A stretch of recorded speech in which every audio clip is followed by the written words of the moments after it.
मेरे प्यारे भक्तों, पत्नी को भूल कर भी न बताएं। ये 4 बातें आचार्य चाणक्य ने मनुष्य के जीवन से जुड़े व्यवहारिक ज्ञान को अपनी नीतियों के माध्यम से समझाने का प्रयास किया है। उनके द्वारा दिया गया ज्ञान आज भी हमारे जीवन में उतना ही उपयोगी और प्रासंगिक है जितना कि उस वक्त था। इसी क्रम में आज हम आपको बताने जा रहे हैं आचार्य चाणक्य की उस नीति के बारे में जिसमें उन्होंने बताया है कि पुरुषों को अपनी पत्नी को कौन सी 4 बातें नहीं बतानी चाहिए। नंबर 1, कमाई।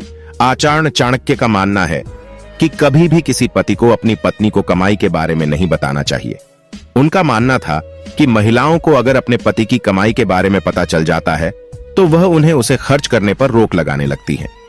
कई बार तो वह उनको जरूरी खर्च करने से रोकती है। नंबर 2, आपकी कमजोरी। पति को कभी भी पत्नी को अपनी किसी कमजोरी के बारे में नहीं बताना चाहिए।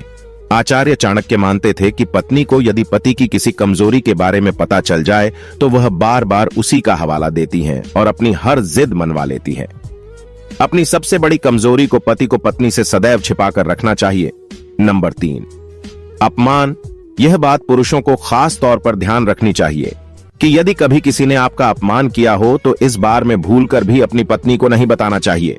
महिलाओं के बारे में ऐसा माना जाता है कि कभी जीवन में पति से कहा सुनी होने पर या फिर कोई और बुरा वक्त आने पर महिलाएं पति को उस अपमान की बात याद दिलाकर भला बुरा बोल सकती हैं। नंबर 4, दान। वैसे तो शास्त्रों में ऐसा बताया गया यदि आप दान करते हैं तो वह इतना गुप्त होना चाहिए कि अगर दाएं हाथ से करते हैं तो बाएं हाथ को इसकी खबर नहीं लगनी चाहिए। इसी प्रकार जब आप दान करें या फिर किसी की आर्थिक रूप से मदद करें तो इस बारे में अपनी पत्नी को बिल्कुल भी न बताएं। संभव है कि भविष्य में वह आपको ऐसा करने से रोक सकती है। दोस्तों, यह थी 4 बातें जो आपको अपने जीवन में अपनी पत्नी को नहीं बतानी चाहिए।